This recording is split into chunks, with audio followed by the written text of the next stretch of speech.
ખબર ગુજરાતમાં જામનગરથી વધુ એક સમાચાર સામે આવ્યા છે। જામનગરમાં મતદાર યાદીમાંથી અનેક નાગરિકોના નામ બાકાત રાખવામાં આવ્યા હોવાના મુદ્દે કોંગ્રેસ દ્વારા વિરોધ નોંધવામાં આવ્યો છે।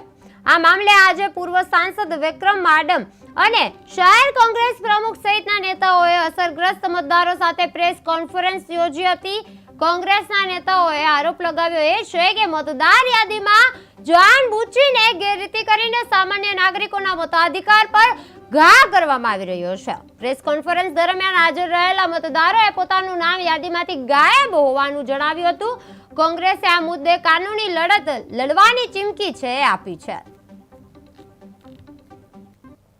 શેખ ઇનાયત વોર્ડ નંબર 13 થી છું। ગઈકાલે અમને એક લિસ્ટ મળ્યું છે જે ફોર્મ નંબર 7 થી નામ કમી કરો બાબતનું છે। શેખ ઇનાયત। હવે આની પહેલા અમે જે ફોર્મ બિલોન આપ્યા બીઓલને એણે અમને રિસીવિંગ કોપી આપી છે। ફોર્મ સબમિટ કરતા પહેલા અમે પૂછ્યું હતું કે ભાઈ કઈ વાંધાજનક હોય તો કહેજો।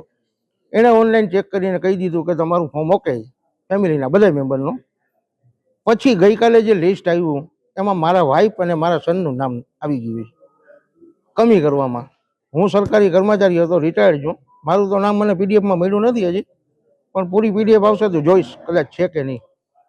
તો આ બાબતમાં હવે શું કરવું? મિત્રો, આપ જાણો છો એમ એસઆરની પ્રક્રિયામાં આખા ગુજરાતમાં ઘણી બધી ધડબડાટી થઈ છે અને પદ્મ વિભૂષણ અને પદ્મશ્રીના નામો પણ જો સરકાર કાઢી શકતી હોય તો બહુ શોર્ટમાં, કારણ કે હું સમજુ છું 1-1.5 મિનિટથી વધારે તો મીડિયા મને દેખાડી નહીં શકે। એટલે મારા બે અગત્યના મુદ્દા કે સરકારી કર્મચારીઓ બીએલઓ એને સરકાર જ ખોટા પાડે છે।